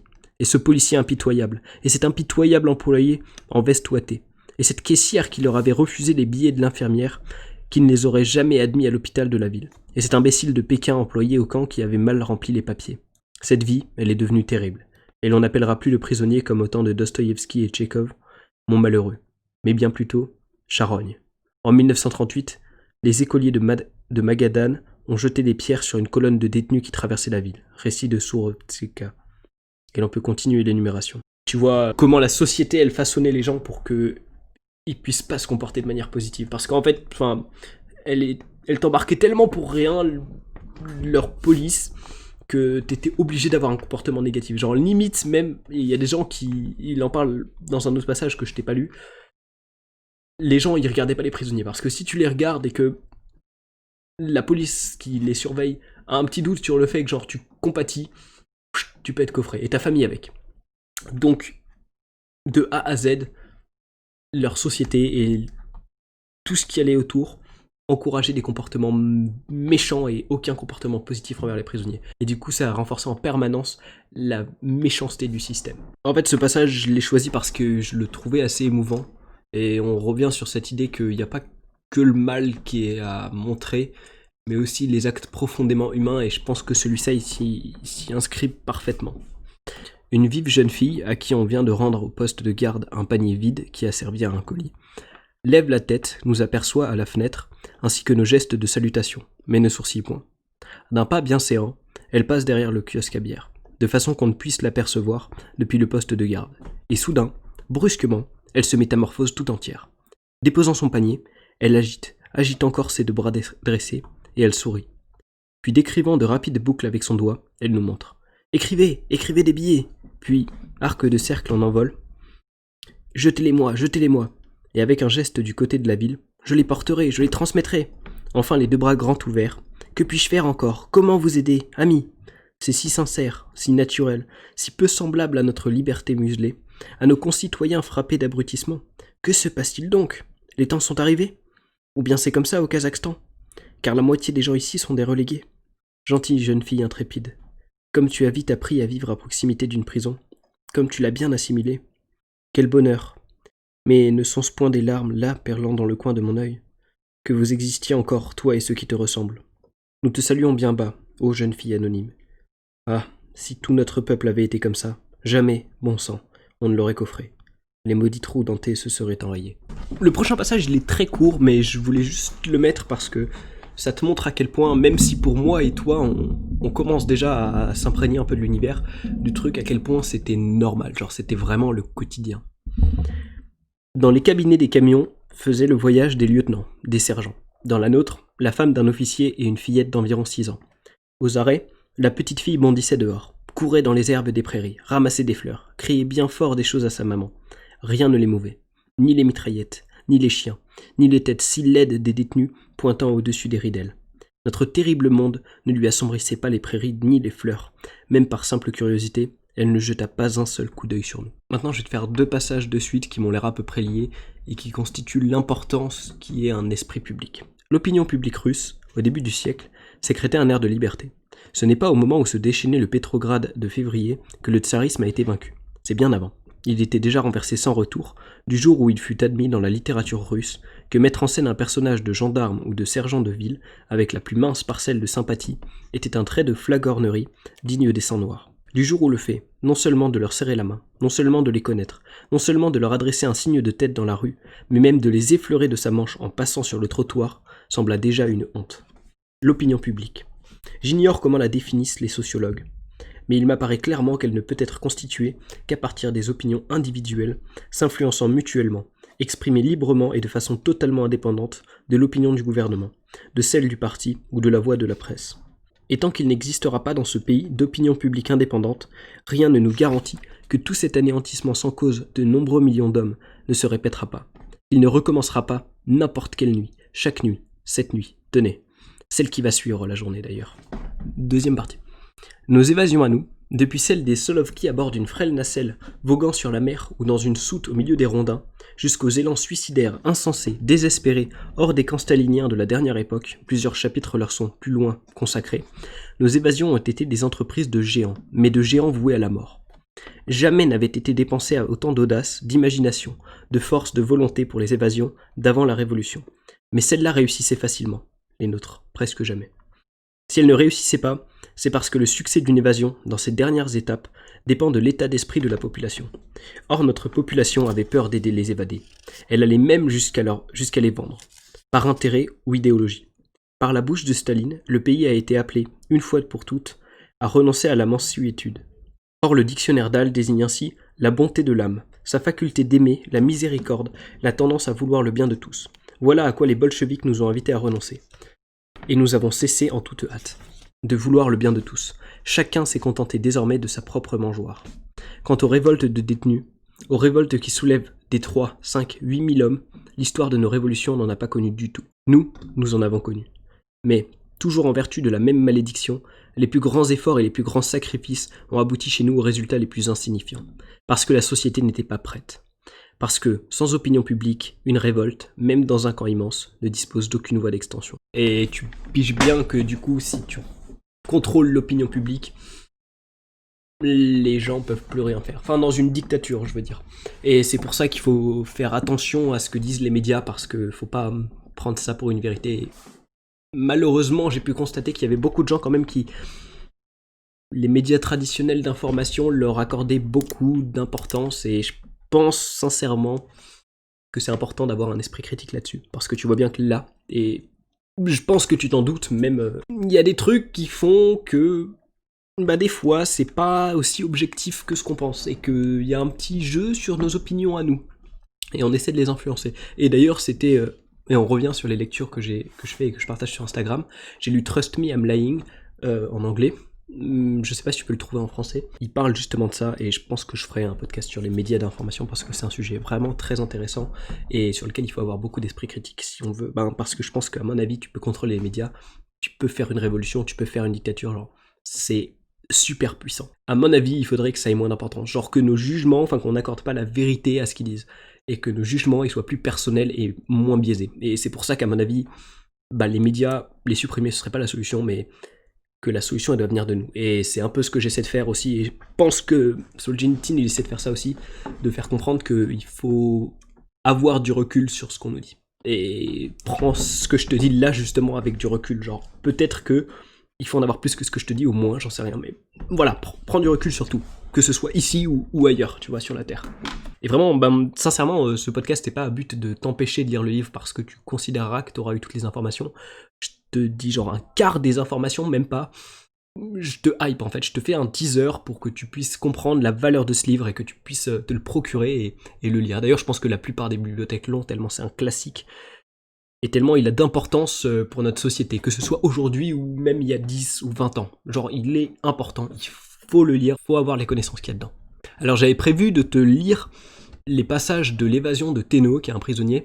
Je pense que tous ceux qui ont lu le livre, ils s'en rappellent, genre ils sont mémorables, ils sont géniaux. Enfin, mais c'est plus, en fait, le problème c'est que c'est plus du divertissement et, enfin, en fait, ça apporte pas énormément au récit. Mais genre c'est beau, c'est super intéressant et ces tentatives d'évasion, parce qu'il en a fait plusieurs, elles sont incroyables. Et vraiment, rien que pour ça, ça vaut le coup que tu lises le livre. Genre, elles sont sincèrement, mais j'ai pas d'autre mot que incroyable. Le récit est génial. Bref, on va passer à l'extrait suivant. Bah tiens, en parlant d'évasion d'ailleurs, le prochain passage il en parle. Et il est vraiment touchant, c'est pour ça que je l'ai choisi. La nuit, il faisait des raids sur un village voisin, il piquait tantôt un chaudron, tantôt après effraction d'un KGB, de la farine de sel, une hache, de la vaisselle, au milieu de la vie pacifique de tout le monde. L'évadé, de même que le partisan, devient rapidement un voleur. Une fois encore, ils emmenèrent du village une vache et la tuèrent en forêt. Mais il y eut alors une chute de neige, et pour ne pas laisser de traces, ils durent rester dans leur cagnat, sans mettre le nez dehors. À peine Koudla était-il sorti chercher du petit bois, qu'il fut aperçu par le garde forestier, lequel se mit aussitôt à tirer. « C'est vous les voleurs! C'est vous qui avez volé la vache !» Près de la cagnat, on découvrit justement des traces de sang. On les conduisit au village, et on les enferma à double tour. Le peuple criait. « À mort sur le champ et sans pitié !» Mais le commissaire instructeur du rayon arriva avec une fiche de recherche à l'échelle de toute l'Union et déclara aux villageois. « Bravo les gars, ce ne sont pas des voleurs que vous avez capturés, mais d'importants bandits politiques. » Changement à vue. Plus personne ne crie. Le propriétaire de la vache, qui se révèle être un Tchétchène, apporte aux captifs du pain, du mouton et même de l'argent réunis par les Tchétchènes. « Voyons, répétait-il, mais tu n'avais qu'à venir me trouver, qu'à dire qui tu étais. Je t'aurais tout donné de moi-même. » Cela, on peut en être sûr, c'est tout à fait tchétchène. Et Koudla de fondre en larmes. Après la cruauté subie pendant tant d'années, le cœur ne résiste pas à la compassion. C'est waouh, juste en le lisant, j'en ai des frissons, mais vraiment, quand Solzhenitsyn il dit que parler du positif qui s'est passé, c'est genre au moins aussi important que parler du négatif, ben, je suis d'accord avec lui parce que putain, ce passage, qu'est-ce qu'il est touchant. Dans le passage qui suit, le chapitre il s'appelle les petits gars à mitraillette. En gros, c'était les surveillants qui étaient postés sur des tours et qui devaient tirer à vue si les mecs ils essayaient de s'enfuir. Et il explique la force de l'ignorance. Ces petits gars ne cessent de nous regarder, depuis les cordons qu'ils forment autour de nous, comme du haut des miradors. Mais il ne leur est pas donné de savoir quoi que ce soit de nous. Un droit seulement leur est donné, tirer sans avertissement. Ah, s'ils venaient nous trouver. Le soir tombé dans nos baraques. Si, assis sur nos wagonnets, ils écoutaient nos récits. Ce qui a valu d'être coffré à ce grand-père ici, ou bien à cet homme d'âge mûr là-bas. Désertées seraient alors ces miradors et silencieuses ces mitraillettes. Mais toute l'astuce et la force du système résident dans le fait que le lien mortel qui nous unit est fondé sur l'ignorance. Leur compassion pour nous est châtiée comme une trahison à l'égard de la patrie. Leur désir de parler avec nous comme une violation de leur serment sacré. Et à quoi bon parler avec nous, puisque, à l'heure prévue par l'emploi du temps, leur instructeur politique viendra leur servir une causerie sur la physionomie politique et morale des ennemis du peuple qu'ils sont en train de garder. Il leur expliquera avec force, détail et en répétant plusieurs fois la même chose à quel point ces épouvantails sont nuisibles, représentent un fardeau pour l'État. L'instructeur politique ne s'embrouillera pas, ne dira pas un mot pour l'autre. Jamais il n'ira raconter aux gamins qu'il y a eu des gens enfermés là simplement pour cause de foi en Dieu, simplement pour cause de soif de vérité, simplement pour cause d'amour de la justice, et aussi pour cause de rien du tout. Absolument rien. Toute la force du système réside dans le fait qu'il est impossible de s'entretenir simplement d'homme à homme. Il faut obligatoirement passer par un officier et un instructeur. Toute la force de ces gamins est dans leur ignorance. Toute la force des camps est dans ces gamins. Pattes d'épaule rouge, assassins tirant depuis les miradors, les chasseurs d'évadés. Tu vois à quel point c'est important, genre, quand t'as une information qu'on te donne, de te demander si elle est vraie. Et au-delà de te demander si elle est vraie, de vérifier si elle est vraie. Parce que si déjà elle t'apparaît fausse dans ton esprit, genre si elle t'apparaît pas complètement vraie, ben, il y a carrément Guy sous roche. Mais même quand elle t'apparaît vraie, pose-toi des questions, va vérifier l'information. C'est le seul moyen de pas faire des erreurs que tu pourrais regretter. Parce que je suis certain, mais genre profondément persuadé que les personnes qui ont buté les évadés quand ils voulaient s'évader, s'ils avaient su ça, et l'auteur le dit, ils l'auraient pas fait. Et je suis certain qu'ils regrettent aujourd'hui en lisant ce livre ou en l'apprenant après coup, d'avoir buté des gens, même juste tiré dans la direction de ces gens-là, pour rien, pour des raisons qui sont absurdes. Alors là, on arrive à peu près sur la fin du livre, on est page 738-739, le livre fait 900 pages, là c'est la version abrégée, d'ailleurs si la version complète t'intéresse, ça fait genre 2000 pages je crois, moi j'ai lu que la version abrégée. Et là c'est vraiment le tournant de l'histoire. Soudain, un suicide. À la disciplinaire numéro 2, on trouve un type qui s'est pendu. Les stades successifs du processus seront exposés par moi, à partir de l'exemple d'Equibastuz, mais notez-le bien, et dans les autres camps spéciaux, tous les stades ont été les mêmes. Les autorités se font une raison, le type est décroché de son nœud coulant, expédié à la décharge. Mais un bruit court dans la brigade. Vous savez, c'était un mouchard. Il ne s'est pas pendu lui-même, on l'a pendu. Une leçon. Tuer les mouchards, le voilà le maillon. Un couteau dans la poitrine. Fabriquer des couteaux et égorger les mouchards, le voilà le maillon. Aujourd'hui, tandis que je suis en train d'écrire ce chapitre, des rayons de livres humanistes me surplombent sur leurs étagères, et leurs dos usés aux ternes éclats font peser sur moi un sentiment réprobateur, tels des étoiles perçant à travers les nuages. On ne saurait rien obtenir en ce monde par la violence. Glaive, poignard, fusil en main, nous nous ravalerons rapidement au rang de nos bourreaux et de nos violenteurs. Il n'y aura plus de faim. Ici, assis à ma table, au chaud et honnête, je tombe pleinement d'accord. Mais il faut avoir écopé de 25 ans pour rien et mis sur soi 4 numéros. Et il faut tenir les mains toujours derrière le dos, passer à la fouille matin et soir, s'exténuer au travail, se voir traîner au bourg sur dénonciation, se sentir piétiné, enfoncé sans retour dans la terre, pour que de là, au fond de cette fosse, tous les discours des grands humanistes vous fassent l'effet d'un bavardage de Pékin bien nourri. Il n'y aura plus de fin, mais un début. Y en aura-t-il un ? Y aura-t-il une éclaircie dans notre vie, oui ou non ? Le peuple sous le joug l'a bien conclu ainsi. Ne compte pas sur la douceur pour extirper la violence. J'ignore comment cela s'est déroulé ailleurs. On s'est mis à égorger dans tous les camps spéciaux, même au camp d'invalides de Spassky. Chez nous, ça a commencé avec l'arrivée du transfert en provenance de Dubovka, composé pour l'essentiel d'Ukrainiens occidentaux. Ils ont fait énormément et en tout lieu pour ce mouvement. C'est bien eux qui ont mis en branle la mécanique. Le transfert de Dubovka a introduit chez nous la bastille de la Révolution. Je te saute un petit passage pour alléger le truc. Ils étaient masqués, numéros invisibles, décousus ou recouverts. Mais si les voisins du mort les avaient reconnus à leur silhouette, non seulement ils ne s'empressaient plus d'aller le déclarer spontanément, mais même aux interrogatoires, même menacés par les potes, ils ne capitulaient plus, répétant « Non, je ne sais rien, je n'ai rien vu ». Et ce n'était plus simplement l'antique vérité apprise par tous les opprimés, qui ne sait rien reste bien peinard, qui en sait trop est bon pour l'abattoir. C'était pour son propre salut, car quiconque aurait dit un nom eût été tué dès le lendemain, à 5 heures du matin. Et la bienveillance du délégué opérationnel ne lui aurait été d'aucun secours. Et voilà les assassinats, encore qu'il ne s'en fût pas encore produit une dizaine, devenus la norme. Un phénomène habituel. En allant se débarbouiller, en touchant leur ration de pain matinal, les détenus demandaient « Quelqu'un de tué aujourd'hui ?» Dans ce sport sinistre retentissait aux oreilles des détenus le gond souterrain de la justice. Cela se faisait dans une clandestinité absolue. Quelqu'un, reconnu comme une autorité, se contentait de dire quelque part à quelqu'un d'autre, celui-là. Il n'avait pas à se préoccuper des exécutants, de la date, de l'endroit où se procuraient les couteaux. Et les combattants, qui avaient, eux, ce souci, ne connaissaient pas le juge dont ils devaient exécuter la sentence. Et il faut avouer, malgré l'absence de documents établissant la qualité de mouchard, que cette justice non constituée, illégale et invisible, jugeait avec autrement de précision, autrement moins d'erreur que tous nos tribunaux familiers, Troïka, Collège militaire et Osso. Le hachoir, comme nous l'appelions, tournait si rond qu'il en vint à annexer les heures de jour, à fonctionner quasi publiquement. Sur 5000 hommes, ça en faisait une douzaine de tués. Mais à chaque coup de couteau se détachait un des tentacules qui étaient collés sur nous et nous entortillait. Quel air étonnant soufflait. Extérieurement, nous continuions, eût-on dit, d'être des prisonniers vivant dans une zone de camp. En réalité, nous étions devenus libres. Libres parce que, pour la première fois de toute notre existence, autant que nous pouvions nous la rappeler, nous nous étions mis à dire ouvertement, à haute voix, tout ce que nous pensions. Qui n'a pas eu l'expérience de ce changement ne peut se le représenter. Et les mouchards ne mouchardaient plus. Alors là-dedans, tu vois bien que la première solution qu'ils ont trouvée, c'était la violence. Alors il explique après coup que, selon lui, c'est pas la solution la violence. Mais j'ai trouvé ce passage intéressant parce que ça montre vraiment comment on passe de juste prison à un espoir. Et autre truc qui a renforcé justement ce début de révolution, c'est ça. Le régime disciplinaire fut rapporté, et les couteaux étincelèrent à nouveau. Alors les patrons prirent une décision, épinglés.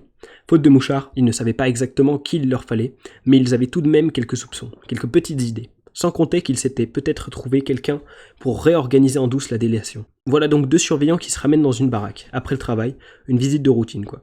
Et ils disent « Prépare-toi, on t'emmène ». Le zec jette un coup d'œil sur les gars et dit « Je n'irai pas ». Et de fait, ce si simple et si ordinaire épinglage ou arrestation, auquel nous n'opposons jamais de résistance, que nous avons pris l'habitude d'accepter comme un coup du sort, il la contient bien. Pourtant cette possibilité. Je n'irai pas. Ceux-là, à présent, nos cervelles libérées le comprennent. Comment tu n'iras pas, attaque les surveillants. C'est comme ça, je n'irai pas, répond fermement le gars. Ici aussi, je suis pas mal. Et où faut-il qu'ils partent? Et pourquoi faut-il qu'ils partent? On ne vous le laissera pas prendre, on ne lâchera pas. Allez-vous-en, s'écrie-t-on de toutes parts. Les surveillants tournicotent encore un peu, et puis s'en vont. Ils essaient dans une autre baraque. Même résultat. Alors, les loups comprirent que nous n'étions plus les brebis d'antan. Que s'ils voulaient nous cueillir, il fallait qu'ils le fassent par la ruse, ou bien au poste de garde, ou bien en envoyant contre un homme seul tout un détachement. Mais dans la foule, ils ne nous épingleraient plus. Et nous autres, libérés de ce qui nous souillait, débarrassés des yeux qui nous surveillaient et des oreilles qui nous écoutaient, nous regardâmes autour de nous et vîmes de tous nos yeux que nous étions des milliers, des politiques, capables désormais de résister. La révolution grossissait. Son zéphyr, qu'on eût pu croire retomber, s'engouffrait à présent dans nos poumons comme un ouragan. C'est poétique et imagé, mais tu comprends à quel point l'opposition c'est important, quoi. Dans ce passage, il explique qu'ils ont repris la grève de la faim. En gros, ils faisaient des grèves de la faim au début, mais comme les surveillants de la prison, ils accordaient aucune valeur à la vie des 58, bah ils disaient ok, vas-y, tu veux pas manger, bah ok, bah tu vas crever, c'est tout en fait. Genre on va pas t'amener de la bouffe, on va pas te faire sortir de la prison pour te gaver à manger ou te soigner. Genre tu veux pas manger, bah tu meurs, c'est tout, mais qu'il n'y a pas d'autre choix, enfin c'est normal, c'est naturel. Et à ce moment-là, en fait, après cette révolte, ils comprennent qu'ils peuvent refaire la grève de la faim. Mais pas pour être soigné. Et tu vas comprendre pourquoi. Le lendemain matin, aucune brigade n'envoie son homme au poste de découpage de pain. Aucune brigade ne se rend au réfectoire où Lavure et Catcha l'attendent. Les surveillants n'y comprennent rien. Une seconde, une troisième, une quatrième fois, ils passent avec entrain dans les baraques pour nous inciter à bouger. Puis, menaçant, ils veulent nous y contraindre, avec douceur enfin. Il nous convient seulement, pour l'instant, à aller chercher le pain au réfectoire, sans qu'il soit le moins du monde question de rassemblement. Mais personne n'y va.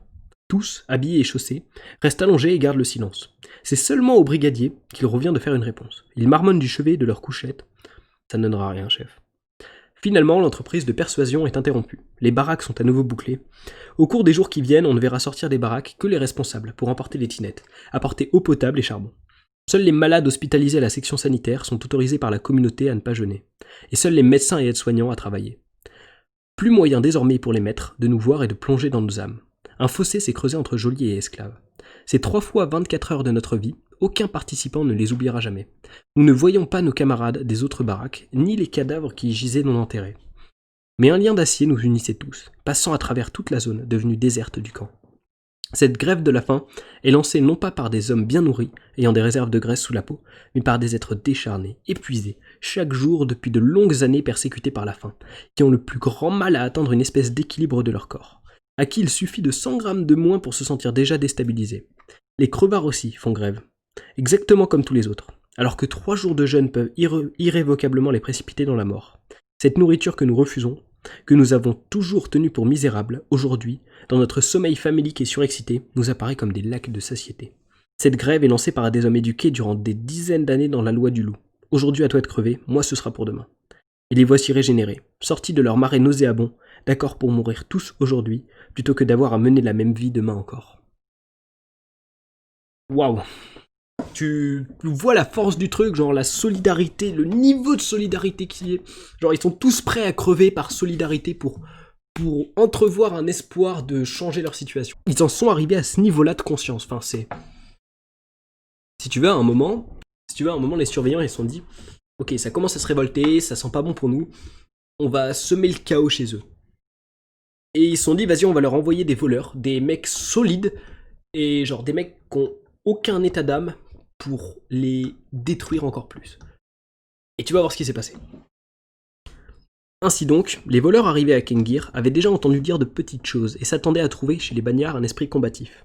Et avant même d'avoir fait le tour de la situation, avant d'avoir commencé à fricoter avec les autorités, ils virent arriver chez leurs caïds des gars posés aux larges épaules, qui s'assirent pour causer des choses de la vie et leur dire ceci. Nous sommes des délégués. Le hachoir dans les camps spéciaux. Vous en avez entendu parler. Sinon on vous expliquera. Fabriquer des couteaux à présent, nous le faisons pas plus mal que vous. Vous êtes 600. Nous, 2600. Vous allez réfléchir et choisir. Si vous nous embêtez, vous y passerez tous. Ils réfléchissent un peu dans leur tête et ils se rendent compte qu'à 1 contre 4 ça joue pas. Qu'ils doivent se mettre du côté des prisonniers et qu'ils doivent les aider. Ce passage, je pense qu'il est important aussi et qui revient sur l'idée qu'on parle beaucoup de l'Allemagne mais pas assez de la Russie. Depuis la mort d'Hérode, seule la théorie d'avant-garde a été capable de nous expliquer comment on extermine jusqu'aux nourrissons. Hitler, un élève, mais qui a eu de la chance. On a fait grand bruit autour de ces abattoirs, tandis que les nôtres, voyez-vous, n'intéressent personne. Les paysans savaient ce qui les attendait. Et s'ils avaient la chance de traverser en train les régions inhabitées, ils profitaient des arrêts pour descendre par les fenêtres, ceux de leurs petits-enfants qui savaient au moins se traîner à 4 pattes. Débrouillez-vous pour vivre chez les gens, mendiez, tout plutôt que de mourir avec nous. À Arkhangelsk, durant les années de famine 1932 et 1933, les enfants nécessiteux des migrants spéciaux n'avaient droit ni au déjeuner gratuit à l'école, ni aux bons d'habillement qui étaient distribués aux autres indigents. Dans le train venant du Don qui transportait séparés de leurs maris les femmes des Cosaques pris à l'assemblée, l'une d'elles accoucha pendant le voyage. Or, on leur donnait tous les jours un verre d'eau, et, pas tous les jours, 300 grammes de pain. Un aide-médecin? Pas question. Le lait de la mère tarit et l'enfant mourut. Ou l'enterrer. 2 hommes d'escorte montèrent pour une étape dans le wagon, ouvrirent la porte en marche et jetèrent dehors le petit cadavre. Cette cruauté, on a peine à y croire. Dire un soir d'hiver dans la taïga, c'est là. Est-ce que des êtres humains peuvent faire une chose pareille? Mais comprenez-vous, c'est que le voyage se fait de jour. Donc l'arrivée a lieu le soir. Ils ont été des centaines et des centaines de milles, débarqués et abandonnés exactement ainsi, avec vieillards, femmes et enfants. Tu vois la cruauté du truc. Enfin, je pense que c'est important d'en parler à un moment ou à un autre, et c'est ce que j'essaie de faire ici, tu vois. Et d'ailleurs, pour revenir sur la fin, en fait, c'est un truc en Russie qui est genre dont il parle beaucoup au début du livre. Là, on est sur la fin. Il y avait tellement de faim chez les gens qu'il y a eu beaucoup de cannibalisme. Et la plupart des autorités rappelaient aux populations que manger son enfant, c'est un acte criminel. Genre, on en arrivait à là, quoi. Ok, donc on arrive finalement au dernier passage. Il est peut-être un peu long, mais il est important, c'est peut-être important de finir par celui-là. Et, en gros, c'est le moment de la libération pour les prisonniers. De même que telle ou telle maladie bien connue évolue de façon différente selon les individus, de même si on y regarde de près, nous avons des manières fort différentes de vivre notre libération. Physiquement d'abord. Certains ont dépensé trop de tensions nerveuses dans leur volonté farouche d'arriver vivants au bout de leur temps. Ils ont tout supporté comme s'ils étaient en acier. Pendant 10 ans, alors qu'ils ne consommaient qu'une fraction dérisoire de ce dont le corps a besoin, ils n'ont pas arrêté de s'échiner. À demi nus, ils creusaient la roche par des températures polaires, et ils ne prenaient pas froid. Or voici que soudain c'est fini. L'inhumaine pression extérieure disparaît, et du même coup, la tension intérieure se relâche. Ces gens-là sont tués par un phénomène de décompression. Tchoulpenyov, un géant qui avait abattu des arbres pendant 7 ans sans attraper un seul rhume, devint la proie de nombreuses maladies dès qu'il eut été libéré. Comme on le disait jadis, ce n'est pas dans le malheur qu'on laisse sa peau, c'est toujours de bonheur, quand on boit trop. Celui-ci a perdu toutes ses dents en l'espace d'1 an. Celui-là s'est transformé aussitôt en vieillard. À peine rentré chez lui, on a vu cet autre s'affaiblir, se consumer et mourir. Tandis que d'autres, au contraire, n'ont repris vie que du jour de leur libération. D'un coup, ils ont rajeuni et se sont redressés de toute leur taille. C'est une révélation subite. Comme la vie est facile quand on est libre, tout ce qui paraît au Pékin un problème insoluble et torturant, nous le résolvons d'un claquement de langue. C'est que, pour mesurer toute chose, nous avons notre formule si allègre. On a vu pire. Mais le contour du nouveau destin auquel est promis chaque individu se profile encore plus nettement dans la cassure morale qu'il éprouve à sa libération. Une cassure qui prend des formes extrêmement diverses. Le camp révèle le caractère des gens, mais la libération aussi. Voici ce que ressentit Vera Alexeïevna Korneeva, que nous avons déjà rencontré dans ce livre, quand elle quitta son camp spécial en 1951. Le portail de 5 mètres de haut se referma derrière moi, et j'eus du mal à croire que j'étais vraiment en train de pleurer, alors que je retrouvais la liberté. Pourquoi ces larmes? Eh bien, j'avais le sentiment que je venais d'arracher mon cœur à ce que j'avais de plus cher et de plus précieux, mes camarades d'infortune. Le portail s'était refermé et tout était fini. Jamais plus je ne reverrai ces êtres-là. Jamais je n'en recevrai la moindre nouvelle. C'était comme si j'étais parti pour l'autre monde. Pour l'autre monde. La libération, comme une des formes de la mort. Libérés, nous? Non. Mort et passé à une vie d'outre-tombe entièrement nouvelle, un peu fantomatique, où nous tâtons les objets avec prudence en essayant de les identifier. Cependant, les hommes sont divers, et beaucoup ont ressenti leur retour à la liberté de manière toute différente. Hurrah! Je suis libre! Un seul impératif maintenant, éviter que ça recommence, et en avant, rattrapons le temps perdu! Ceux-là se mettent alors à collectionner qui les fonctions administratives, qui les grades, qui les salaires, et les dépôts à la caisse d'épargne. Qui les enfants, qui... D'autres se rattrapent sur la nourriture, sur les meubles et sur les vêtements. Acheter redevient la plus agréable des occupations. Et comment leur en faire reproche?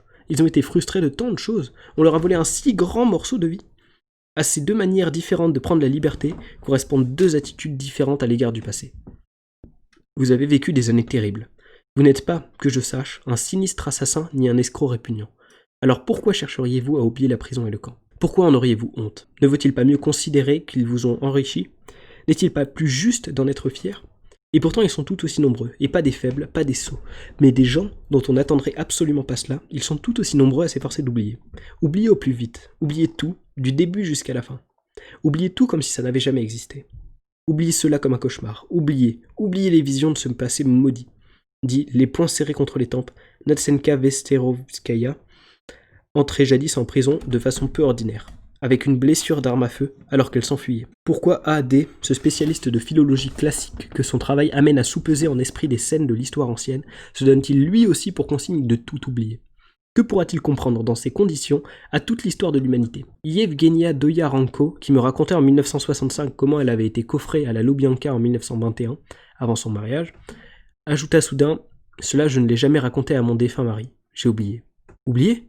Oublier d'en parler à l'être humain qui lui était le plus proche, avec lequel elle a passé toute sa vie? Eh bien ça prouve qu'on ne nous boucle pas encore assez. À moins peut-être qu'il ne faille pas juger si sévèrement, à moins que ce ne soit cela l'humanité moyenne, car enfin ils ne sont pas nés de rien ces proverbes. Un seul jour de bonheur efface 7 ans de malheur. Une histoire est vite oubliée, un corps vite remplumé. Voilà ce que c'est qu'un homme. Et comment fait-on pour oublier? Où cela s'apprend-il? Non, écrit M.I. Kalinina. Rien ne s'oublie, cette chose vous ronge et ronge le cœur. Et puis cette fatigue infinie. J'espère que vous n'écrirez pas que les gens qui ont été libérés ont tout oublié et sont heureux. De nos jours, si vous recevez une lettre où il n'y a pas une ombre de pleurnicherie, une lettre vraiment optimiste, elle ne peut venir que d'un ancien zèque. Ils sont habitués à tout et rien ne les abat. Je pense que c'était important de finir là-dessus, de comprendre à quel point ça fait relativiser. Et lui, c'est sûr qu'il relativise beaucoup plus sa vie, à mon avis. Et nous, peut-être qu'on devrait essayer d'en prendre de la graine et d'essayer de relativiser parce qu'on se plaint beaucoup de pas mal de trucs. Et si jamais je me suis noté ça là, la fermeture du dernier camp de travail en URSS, elle date de 1991. Ça fait même pas 30 ans. C'est ouf, c'est si proche quoi. Genre nos parents, genre tous nos parents, ils étaient nés à cette époque-là. Genre, enfin, je sais pas s'il y a vraiment besoin de revenir dessus, à quel point c'est aberrant. Alors avant que tu partes, je vais me permettre de te conseiller 2 vidéos qui parlent de ce livre et qui en parlent très bien également. J'imagine qu'il y a d'autres vidéos et qu'il y a d'autres podcasts audio qui parlent de ça. Simplement, je le sais pas, ils sont pas à ma connaissance. Ces 2 vidéos, c'est 2 vidéos d'Elio Avila Munoz. Sa première, c'est de l'idéologie au cannibalisme, où il revient pas mal sur la notion d'équité et de la faim en URSS, faim FAIM. Et la deuxième, c'est l'enfer des camps soviétiques, l'archipel du Goulag. Pareil, une vidéo d'Elio Avila Munoz, où il revient pas mal là-dessus, et elles sont très intéressantes et elles complètent carrément ce que j'ai pu dire. Enfin, je complète ce qu'il a pu dire à mon avis, parce que mon podcast sera après. Donc voilà, je te conseille ces 2 trucs-là, et puis je te conseille vraiment de te procurer le livre. Je pense qu'il n'y a pas grand-chose à ajouter, t'as compris la valeur que j'accorde à ce livre, et puis voilà, n'hésite pas à me dire, à me faire savoir si ça t'intéresse que je partage à nouveau mes lectures en détail, comme j'ai pu le faire là. Peut-être que ce sera moins détaillé, parce que là, c'était quand même... après, c'est un gros livre aussi, mais il y avait quand même beaucoup d'extraits, et ça a été très long pour moi à enregistrer, ça m'a pris 2h30, 3h. Donc voilà. Mais j'ai kiffé faire ça. Genre, c'était absolument pas une contrainte que je m'imposais, donc voilà. Sincèrement, fais-le moi savoir, et puis on se dit à la prochaine.